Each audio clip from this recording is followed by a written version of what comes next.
Hello, everyone. My name is Spencer Walsh. Welcome to today's show. Thank you so much for joining us here today. We got a good one for you, as always. Kevin McCarthy, he has a budget to pass. He is putting it forward, trying to get the Senate Democrats to come and negotiate with him, similar to the way it was with the debt ceiling. But so far, we have seen a big rebellion, double the amount that McCarthy can afford to lose from his own ranks on this upcoming budget vote. We'll break down all the fights at stake and the fights to come there from both the Democratic and Republican sides of things. Meanwhile, the UAW strike is heating up. We are getting in now to the third, fourth day. So pretty big, pretty juicy piece coming out in Bloomberg. We will get through all of that as well. And meanwhile, we saw some pretty big elections in the last few years in Latin America, some pretty big victories from the left wing in Chile, Colombia, Argentina, a lot of other places looking pretty good. But now we're about to see a real right-wing person in Argentina, but that's besides the point. The point is, though, we will talk about, as many other kind of left-wing movements have been beset by struggles. You know, Peru is another example with that coup that happened there. We have seen a pretty big step in the right direction in Colombia with Gustavo Petro. We'll break that all down for you.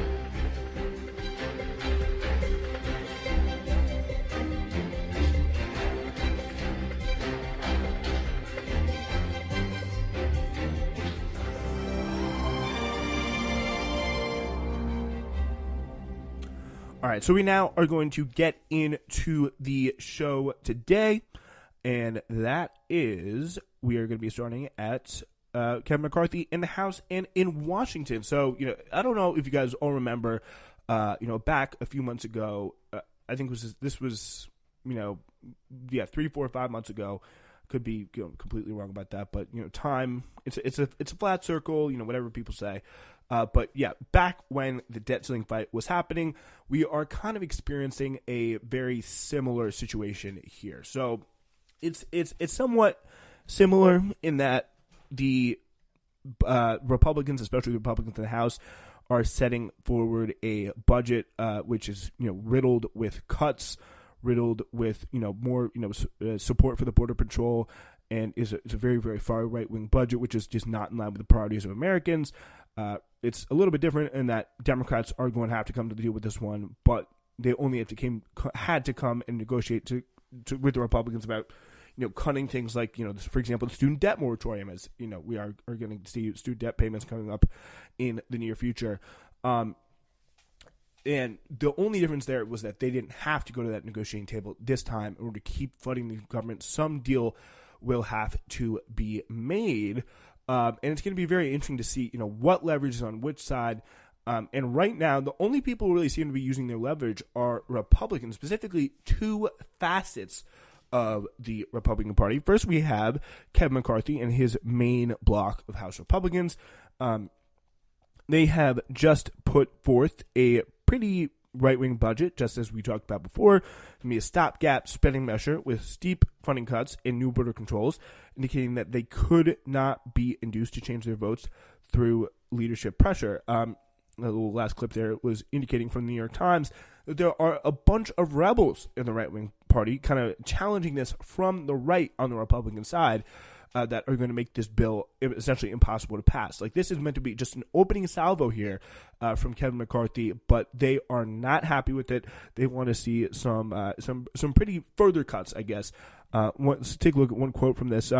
This is Victoria Spartz, by the way. Google her name is January 6th. The Republican House is failing the American people again and pursuing a path of gamesmanship and circus. Neither Republicans nor Democrats have the backbone to challenge the corrupt swamp that is bankrupting our children and grandchildren. So it's a classic kind of Tea Party, fun. Yeah, a classic kind of like Tea Party argument there for sure. Like, this town is addicted to spending other people's money, said Rep. Eli Crane of Arizona on X. Enough is enough. With McCarthy's slim majority, opposition from a dozen Republicans would make it obviously impossible for him to pass the bill, as Democrats are uniformly opposed and so far are in no hurry to bail out the speaker. It'd be kind of very interesting to see I think there should be some efforts. Like, there's a lot of ways you can play this if you're a Democrat. Just kind of like, peel off some of the moderates, peel off the Nancy Maces of the world to try and come to some sort of pro. I mean, it's not going to be a perfect. You got Hakeem Jeffries in there. It's not. There's probably going to be some concessions some way or the other, but. If I were Hakeem Jeffries, I'd be starting to say, where can we, what issues are people like Nancy Mace, are people like, Mike Lawler in New York, and all those kind of newly elected House Republicans in deep red or deep blue Biden seats who are going to want to come and kind of make a deal on this and really probably have some chance of saving their skins in 2024. But it's going to be very interesting to see how this comes, just because that majority is so slim. As he arrived on the Capitol on Monday, though, McCarthy suggested that lawmakers might change their minds once they were able to fully digest the legislation, but conceded that he faced a tough sell. It's a good thing I love a challenge, McCarthy said. Every day is going to be a challenge. I've got a long week. So I don't know. Something about McCarthy, maybe just because he's in that position where he has to kind of compromise with everyone. He just looks like such, a loser. I just don't know any other way to say it. Just like, I love the challenge. Like, I love just getting, for lack of a better word, just like shit thrown in my face every single day and just having to take it. But that's essentially the position he is in at the moment. Anyway, the proposal hammered out over the weekend would extend federal funding through October, allowing time for the House and the Senate to make more progress on their stalled year-long spending bills. It would cut the budgets of most federal agencies for that period around 8%, while exempting the military, veterans programs, and disaster relief. It would also not restore some stringent Trump-era some stringent Trump-era immigration policies, although it does not contain funding for continued military assistance to Ukraine. So Hakeem Jeffries could come in there and be like, all right, let's get that Ukraine money up, that's for sure, because he's going to push for that. But then at the same time, we can also get our, cut, instead of 8% cut, maybe like a 2% cut or something like that, or, keep them flat. And maybe, I don't know. The point is there's ways this could be played with, for sure. Maybe, take away some of the immigration programs in exchange for maybe like a 4% cut. And then we do give money to Ukraine. There's so many ways you can kind of go about this. So the stopgap proposal has no chance of passing as is in the Senate. Cuts immigration provisions opposed by Democrats and the lack of assistance for Ukraine will really just shut that all down. Because there's only so many accounting tricks the Pentagon can do before they're like, okay, we need some actually approved money to Ukraine, unless you want to, kind of go back to the Contra days and pull some dark money operations, which I'm sure is going on. It's more likely than not that something like that is going on right now as we speak. But the stopgap proposal pretty much dead on arrival. So McCarthy was well aware of that and was hoping that the House passage would be a show of strength, just like last time, and it didn't quite work out as well last time either. And potentially shift the responsibility for a shutdown across the rotunda. It was a strategy that worked for McCarthy in the debt limit showdown earlier this year, when he defied expectations and was able to muscle through the House debt limit increase tied to spending cuts, forcing President Biden to open negotiations with him that led to an eventual agreement. But far-right conservatives who were only reluctantly cast that first vote to raise the debt limit were unhappy with the deal McCarthy ultimately cut. So, they are really out for blood this time around. So no courtesy deal. So pretty much McCarthy passed that deal. Biden pretty much tore up most of it, and they don't want to give McCarthy the chance essentially to pass that deal in the first place. So okay, again, it kind of sends it now back to, well, it really still is McCarthy's ball at the moment. The ball is still in his court because, again, he has to pass this kind of opening deal. But, what Biden did last time is give McCarthy a chance to come back at him well and prepared. And if he does get that through, Biden was essentially caught with his pants down, being like, we will never negotiate until, the time for that had passed, so far. So why not get the ball rolling? If you're on the other side, if you're Chuck Schumer right now, trying to get some sort of, crossover Republicans to come in, build, just start that stuff right now. I think it's a very kind of important idea. Was some conservatives were digging in against the plan. The prospect of a shutdown was alarming other Republicans, and these are the people that I'm talking about. Chuck Schumer will want to, are going to want to pick out. Hakeem Jeffries is going to want to say, hey, what can we do to get something here a Democratic, it's an outside chance of happening, but it can really be a big win for Biden if they're able to put their name on this and be a really kind of devastating, demoralizing effect for McCarthy and the Republicans if they're able to pass this bill, get some, kind of Republican, flips and, do some sort of a kind of establishment style budget with a compromise, more aid to Ukraine, flat levels of funding, whatever that deal may look like, no cuts on immigration, things like that. So I mentioned before, Mike Lawler on this. They don't know how to take yes for an answer. Representative Mike Lawler, a Republican of New York, said in a post on Twitter of the Republican critics of the legislative proposal known as a continuing resolution, or CR. They don't know how to define a win. They don't know how to work as a team. I will not support a government shutdown. If they refuse to pass a continuing resolution, I will without them. So again, this guy seems to be pretty solely set. Like, this guy's representing, outside New York City, suburbs of New York City, pretty liberal place. He wants to keep this ball rolling. He does not want to look like he's, lumped in there with crazy Republicans so that his opponent, Democratic opponent, which he already is a pretty strong one, Mondale Jones, can come in and attack him and say, oh, this guy's the one who is, supporting government shutdowns, causing chaos, standing with Trump and Marjorie Taylor Greene and over the pants hand job Lauren Boebert and all that stuff. So, yeah. McCarthy, he has said he does not want to does not want to have the government shut down, and he could try and pass a stopgap bill with a combination of Republican votes like Lawler's and Democratic ones, as he did with the final vote on the debt limit agreement. But some Republicans on the right have said such a move would lead a challenge to his job. So definitely a lot of machinations coming out, but the biggest thing you're going to want to watch for in the first place is how Kevin McCarthy deals with passing this first bill, dealing with some of the more kind of the opening gambit, I guess you could say, with the budget negotiations here. And if there's some effort, any effort at all, for the Democrats to come in and try and upstage him and try and, get, peel off people like Mike Lawler and get something done first. All right, we are moving on, and we are talking today about a very interesting story, and that is the UAW strike. This is in Bloomberg here, a really blockbuster piece. Detroit, I love this. Detroit automakers survived a pandemic and a semiconductor shortage. They were embracing a historic transition to the electric vehicle era, underwritten by billions in subsidies from the Biden administration. Profits were rolling in. Then came Hurricane Fain. The walkout was led by the UAW president, Shawn Fain, at three General Motors, the big three auto companies, was no ordinary labor versus industry clash. The 54-year-old former Chrysler technician is pushing for a pretty dramatic reset of the wage scales and working conditions that would meaningfully change the economics of car manufacturing. He's taken aback executives with eye-watering demands of 40% pay increases over the next 4 years and a 32-hour work week, unheard of in American manufacturing. Just as jarring has been Fain's unconventional negotiating style.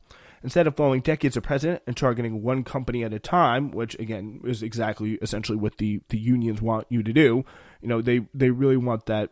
They want something that they control. They want something that they can, the companies want you to do. They want just deal with one of us at a time. Just show us some respect. There's a big part of this. You can see this kind of as a theme throughout the article here, is that there's so many times where there's a way things are supposed to be done. There's the gentleman at the top of the UAW and the gentleman at the top of the big three auto companies. They give their workers a big pay or a small pay raise, something to keep up with inflation. Unless it's, the 2008 crash where they forced massive concessions, multi-tiered standards of wage scale and progression. So you could be, for the same work, just because you join late, making significantly less than someone else out there. But yeah, so Fain has taken on all three companies, employing 46,000 union members at once. He's inflicting significant damage by disrupting truck and SUV output while taking pains not to burn through too much of the UAW strike fund. He's left himself the option to bring down even more lucrative pickup plants if need be. 2 days before the strike deadline, Fain even stood up auto industry royalty, failing to show up for a bargaining session with Bill Ford, the great-grandson of Henry. We've never seen anything like this, said Ford Chief Executive Officer Jim Farley. A union leader that actually cares about winning gains for the union membership, not, smoking cigars with you in the fancy restaurants and eventually going to jail like the UAW officials have done. UAW's aggressiveness in many ways reflects, just a kind of upsurge in American labor. If workers sacrifice for months, throwing their lives and others into disarray, only to have really end up having to accept something much closer to what the companies have been offering, this could serve to kind of be the cautionary tale managers use to try and dissuade workers from unionizing in the first place. The UAW strike is also perilous for President Joe Biden, who's made building an EV and battery manufacturing industry a pillar of his economic agenda. Can he live up to his own billing as the most pro-union president in history without compromising the competitiveness of the U.S. auto industry against lower-cost rivals led by China?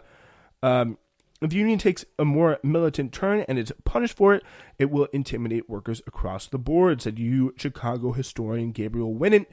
If they win, it will augment the message that is circulating with greater frequency more and more. Workers on strike here, 75% of the country is sympathizing with them at this point, but it's going to be interesting to see, if they can meet in the middle, how closer to one side is it going to be. That's, pretty much where everyone wants to know.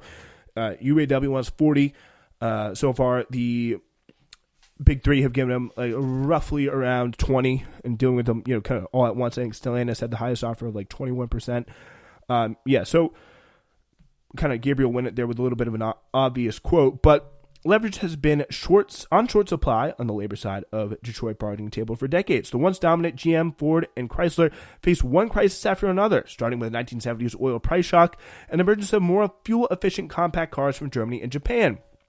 Chrysler needed a bailout to make it in the 1980s when import quotas led the likes of Honda and Toyota to set up plants across the country, and the UAW trialed and failed to organize. Fain joined the union at a casting plant in Kokomo, Indiana in 1994. In the decade that followed, U.S. auto worker wages stagnated, then began to decline. That's what they're talking about here. Biggest declines kind of coming in. So you look at, from right around, kind of reaching their peak from the last, 30 years. Since 1990, they reached their peak at around $46 an hour in kind of real terms. At around 2003 or so, and then by 2013, it was lost $10 off of that original total to about 36. So yeah, pretty sharp decline over just a period of 10 years, and that big drop, obviously, in large part, obviously precipitated by the concessions the UAW made to keep those auto companies in business after the wake of the financial crisis. Plant closures and concessions by the UAW, which included setting up a union fund for retiree healthcare and the creation of lower tier wages for new workers, weren't enough to keep GM and Chrysler out of bankruptcy in 2009. But those givebacks and $80 billion the Obama administration dispersed in another bailout cleared a path for companies to exit Chapter 11 and quickly recover. So, with that big boom in profit we have seen from the auto workers or the auto companies and all that, the union has failed to kind of capitalize on that with the satisfaction of many workers. As the labor talks before, they were largely opaque. They were kind of all cloistered. Kind of in a very kind of they're making this less Orwellian of a name now, but at the time when you had the union bosses and the real bosses kind of getting up and sitting together and getting all cozy and just giving some kind of a standard very boilerplate small pay rise, not giving workers anywhere near what they want or what they need to survive. It was a little bit ironic then, but now it's getting less and less ironic and getting more and more real. The fact that negotiations take place inside a house called the Solidarity House in downtown Detroit. They would emerge after a couple of months with tentative agreements that in recent years included steady single-digit pay raises, but also kept in place lower wages for newer hires. And this is a very kind of interesting way of putting it. We don't bargain in the media. And if you look at what both Shawn O'Brien has done with the Teamsters and what Shawn Fain has done with the UAW, they have bargained in the media. I've seen so many interviews. He's been on all sorts of TV, especially as the strike has started. Shawn O'Brien, the very same. Social media played a big part in this. I've seen so many more videos than I've ever seen from coming out of unions, and it's a big step. It is a big, way of getting the public support behind the strike and getting awareness that would spread, not just the public in general, but to workers, keeping the morale up, whether they are kind of a part of the company or not. So Fain is the first UAW president to be directly elected by the membership after 2 decades, after 2 of his predecessors and their underlings did prison time for spending union funds on golf clubs, luxury lodgings, and steak dinners with champagne and cigars. And this is another great little detail that shows you how Shawn Fain is just a little bit different. He bucked convention by not holding handshake ceremonies usually attended by the 3 companies' CEOs and the union leadership to kick off contract negotiations. They didn't come and shake the big boss's hands, and they're really sad about that, you guys. Oh, that is so sad. So things, it kind of got a little bit of a rude awakening. For sure, for some of the kind of union leader, the auto bosses, kind of showing that we're not going to be able to kind of go on autopilot for this one and just get some easy, slight raises. You're just keeping up inflation, but nothing really too serious. We're going to actually have to fight on this one. Apparently, there was talking about how they're talking to this Stellantis-based CEO Carlos Tavares. He met with Fain once before bargaining, but it didn't really work so well. He apparently used the word brutality 40 times probably in the conversation, according to Fain. Our workers have had a brutality imposed on them for the last 40 years, closed plants, and having to uproot their lives. While Stellantis and UAW leadership gathered for the second time last month, Mark Stewart, COO for North America, the guy who was supposed to be in charge of the negotiations for Stellantis, he joined via video conference from his second home in Acapulco, Mexico, where he has a second home. This was an interesting kind of moment where this kind of got out, and More Perfect Union and a bunch of the other kind of people involved with this posted and kind of circulated on these very popular social media accounts, and then got reshared and aggregated out that, hey, this guy, he's out while the UAW is trying to come and have a good faith negotiation. He doesn't give a fuck. He's out in Mexico, and that turned out to be a pretty costly hit for them. Kind of taken as an affront by some workers called back to the factory floors earlier in the pandemic to help get production up and running while salaried employees worked from home. Union representatives were coming to negotiate in a half-empty complex in the company's sprawling North American headquarters in Auburn Hills, Michigan, a reminder of the flexible return to office policy for white-collar employees. And the Stellantis guy really kind of shows it there. I'm sure many people probably died from working on the lines, getting COVID earlier, et cetera.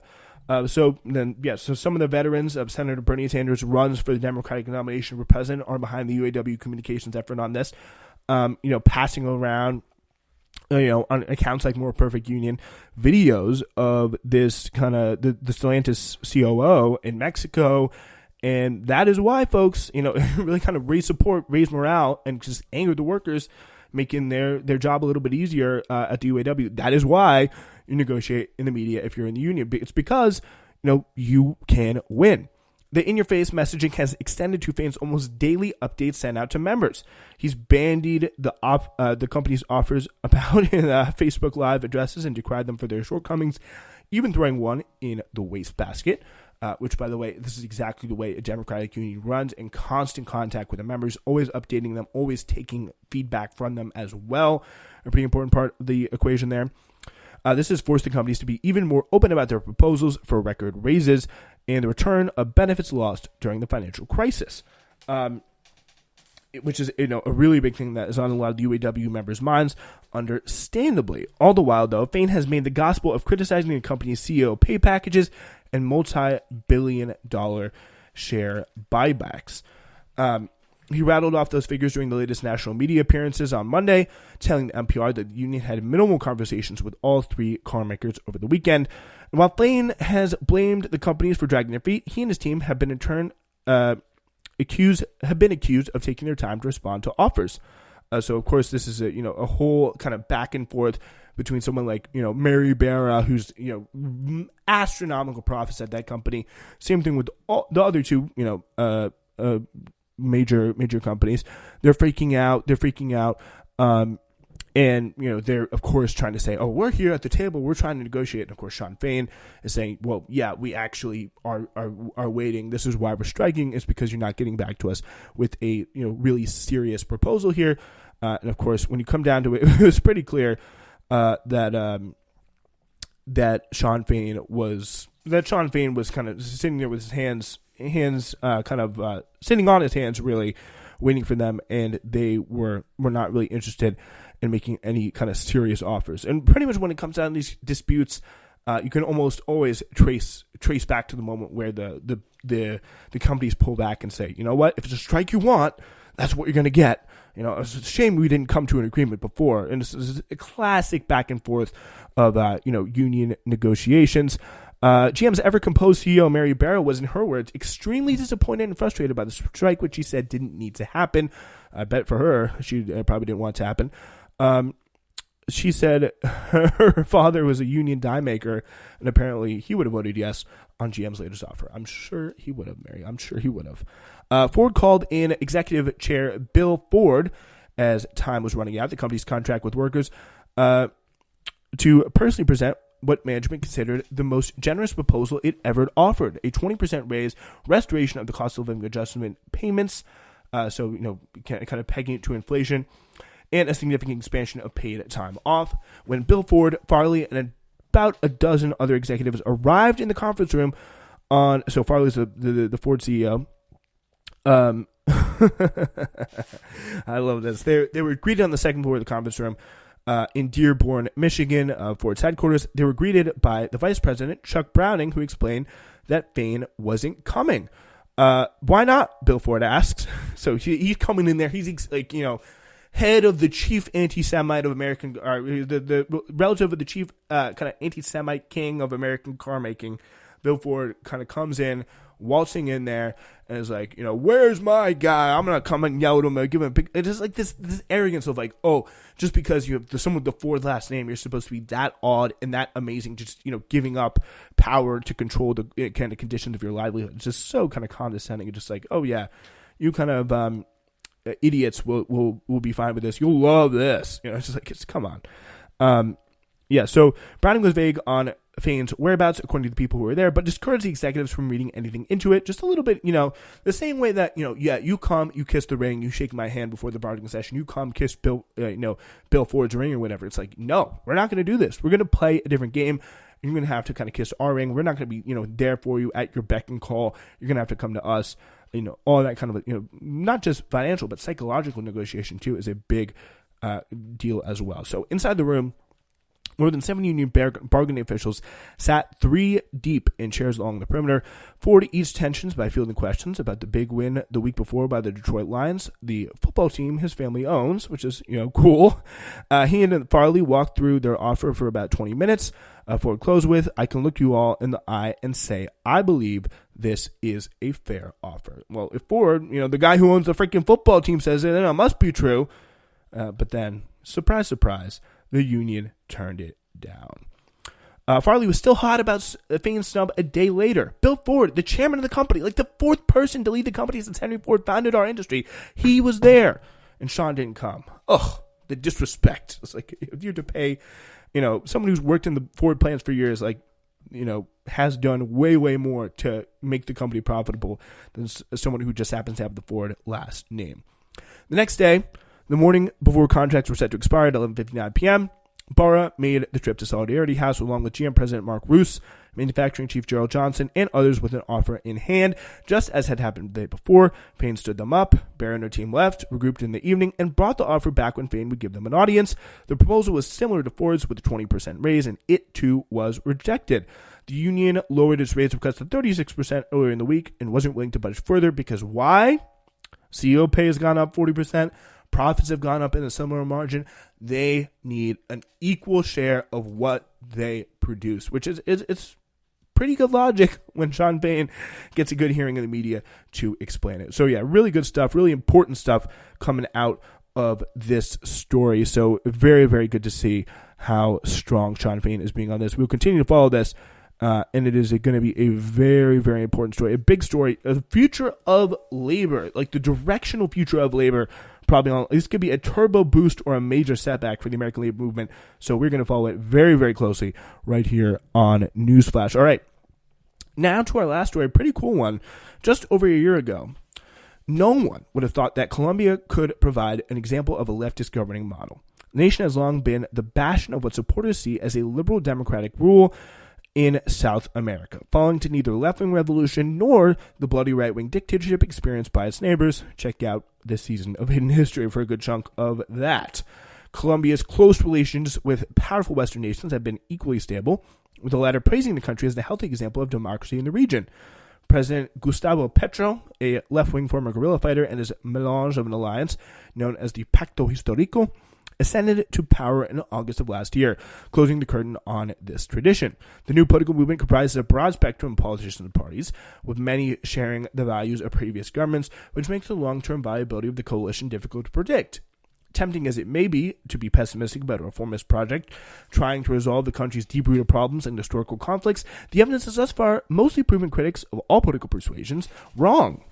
Not only has Petro made some pretty big progress on tackling some of the most pressing national issues, including tackling high poverty levels and addressing the long-standing violent conflict with the Revolutionary Armed Forces of Colombia, or FARC, and other armed groups, including limiting the narcotics trade, which is a big thing in Colombia. It's begun to take on capitalism's environmental crises on the national stage. No, it's not been all smooth sailing. The coalition is obviously going to be rife with power struggles because of the diverse nature of it.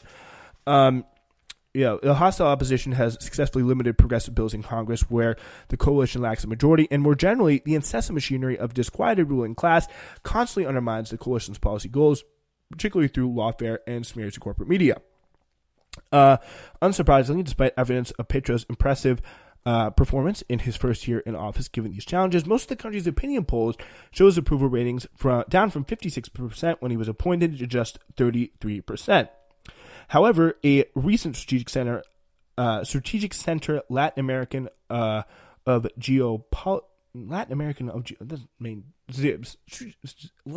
think tank made a report suggesting that around 90% of those who voted for the coalition continue to approve of its mandate and what they're doing so far, which is a pretty big thing. Not something to be so fearful about.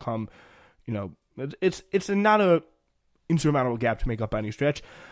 Colombia's social democratic movement under President Petro and Pacto Histórico provide those of us interested in left-wing governments some important lessons. In just a year, the new administration has implemented impressive policies that depart from the rapacious neoliberalism of the past. Moreover, in contrast to some other regional examples, Colombia's left remains committed to implementing its radical reforms, edging out the stalling centrists in its midst. But whether it has the wherewithal to withstand the powerful offensive waged upon it and its new vision for a new country has to be seen. So, quickly running through some of the stuff here, with Pacto Histórico at the helm here, Colombia's leading media outlets really forecasted a serious destabilization of the economy. A left-wing guy going to get in there and do some crazy stuff. You've heard it all before, but so far it's been pretty good. In general, despite widespread inflation in the first few months linked to the war in Ukraine and the pandemic, rates have now seen a steady decrease for 3 consecutive months, and economists forecasting a continuation of that trend. The reduction in inflation, though, has been accompanied with a government-led policy to increase people's wages, particularly benefiting from some of the poorest workers who today enjoy higher salaries and lower living costs, which is a pretty big thing in terms of building, and just seeing that direct relationship right between the poorest and biggest parts of your coalition, just numbers-wise, and knowing that it came from the government, a pretty big deal there. Notwithstanding the same monopoly the country's ruling class wields over the state apparatus, President Petro and the coalition government has made some pretty significant strides in implementing some of their ambitious social policies. Noteworthy among them is the Citizens Rent Program, consisting of a monthly half minimum salary to the country's most vulnerable families, targeting women heads of household especially, that currently benefits around 2 million people. So addressing some of the country's rampant social inequality. Recognizing one of the fundamental causes of the decades-long violent conflict that has rocked Colombia, President Petro's government has begun to address land rights and distribution more earnestly.